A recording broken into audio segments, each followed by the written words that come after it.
میں اپنی خیر. دوسروں کا جو اچھا سوچتا ہے نا اس کا ہمیشہ اچھا ہوتا ہے. کبھی کسی کو تکلیف نہیں دینی ہے. آج جو میرا بیسک ٹاپک ہے میٹھے اسلامی بھائیوں وہ یہ ہے کہ ہماری ذات سے کسی کو تکلیف نہ پہنچے. دیکھیں حقوق اللہ کی بہت بات ہم کرتے ہیں, بہت اچھی بات ہے, بالکل ٹھیک ہے, نماز پڑھنا ہے, روزہ رکھنا ہے, تلاوت کرنا ہے, عبادت کرنا ہے, زکوٰۃ دینا ہے, حج کرنا ہے, بریلینٹ, بہت اچھی بات ہے. لیکن حقوق اللہ کے ساتھ ساتھ ایک بہت بڑا چیپٹر ہماری لائف میں حقوق العباد کا بھی ہے, اور یہ موسٹ امپورٹنٹ چیپٹر ہے.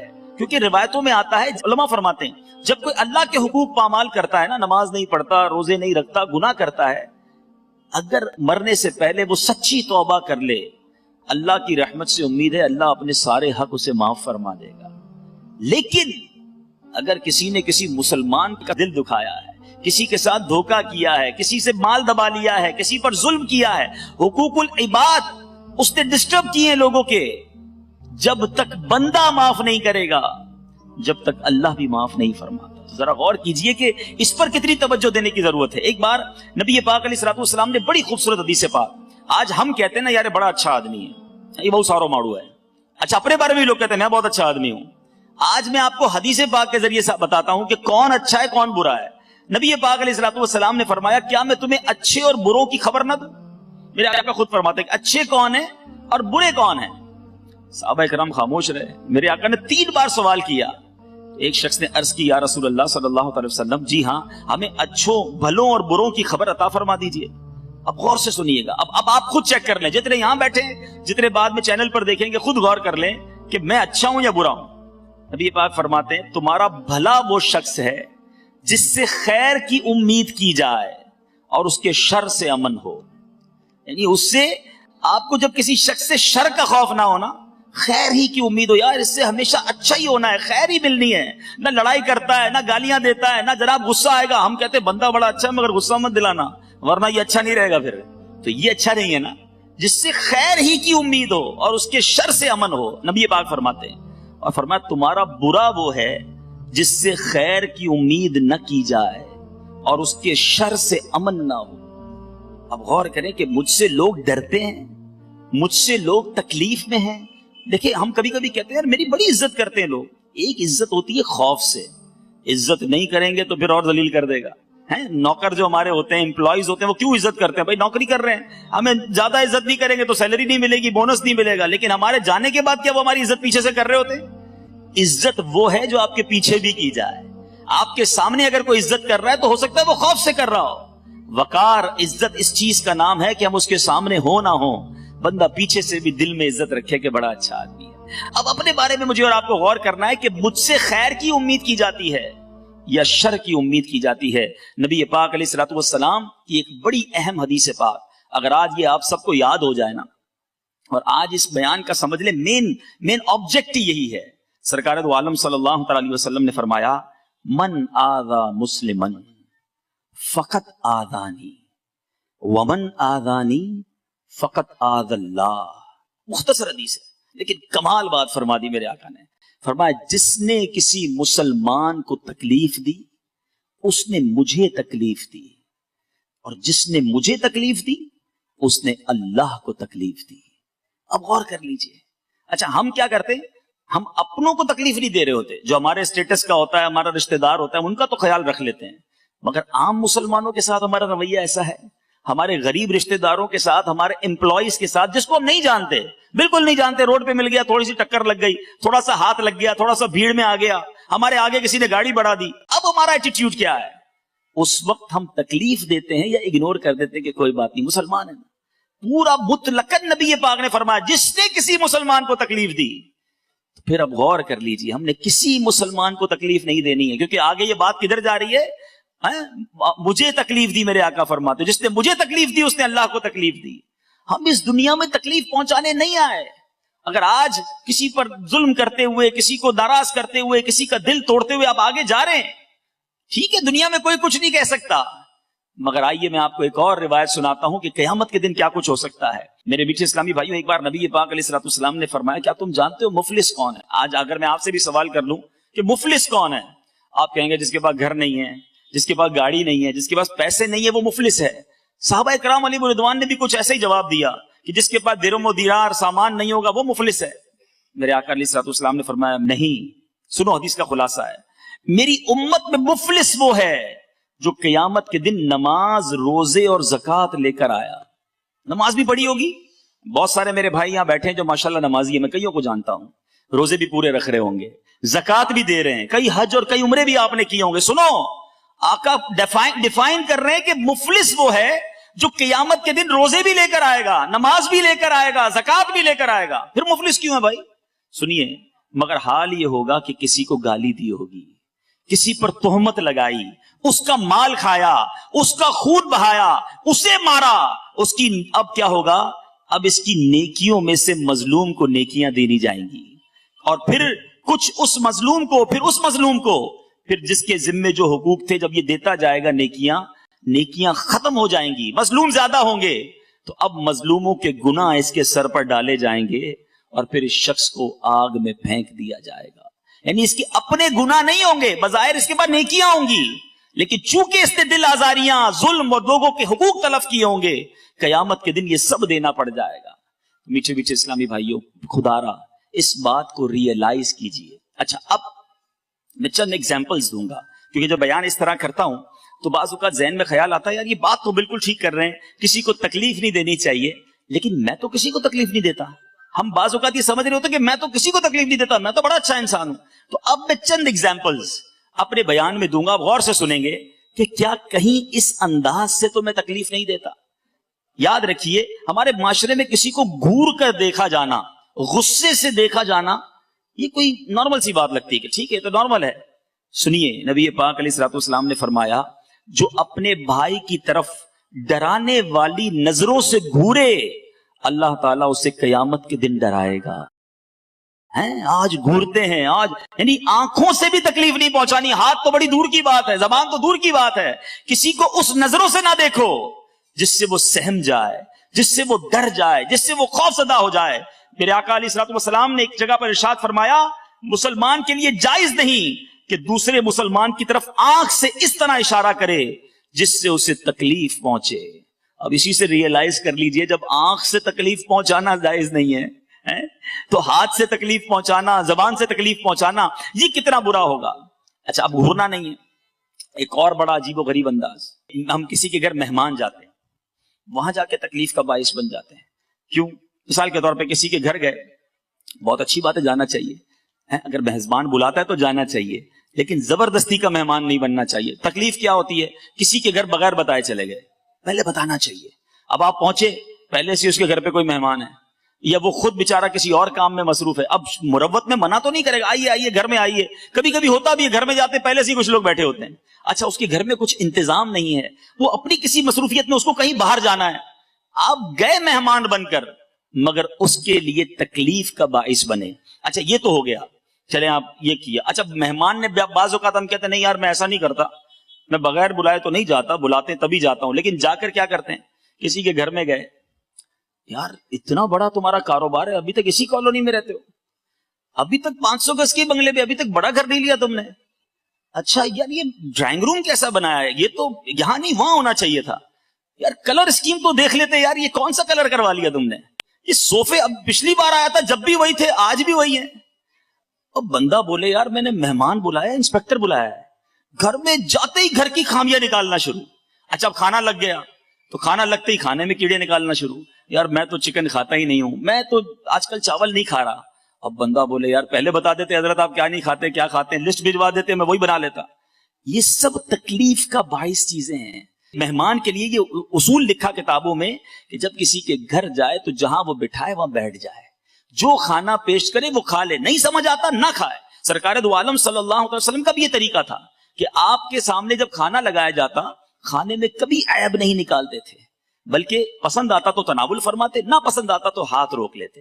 اب ہم کیا کرتے ہیں کہ ہم کھانا بھی نہیں ہے اور اس میں کیڑے بھی نکال لیں۔ کتنی تکلیف ہوگی میزبان کو کہ یار میں نے مہمان بلایا اور آ کے اتنا سارا میرے اوپر کرٹیسائز کر کے چلا گیا۔ ایسا نہ کیا کریں، کسی کے گھر جائیں اس کو دعا دے کر آئیں، اس کی حوصلہ افزائی کر کے آئیں کہ اللہ تمہارے گھر میں اور برکت دے، اللہ تمہارے رزق میں اور برکت دے۔ اور میٹھے اسلامی بھائیوں، یہ کھانے میں عیب نکالنا نہیں، اپنے گھر میں بھی نہیں کرنا چاہیے۔ سرور کائنات علیہ الصلوۃ والسلام جب اپنے دسترخوان پر گھر میں بیٹھتے تھے،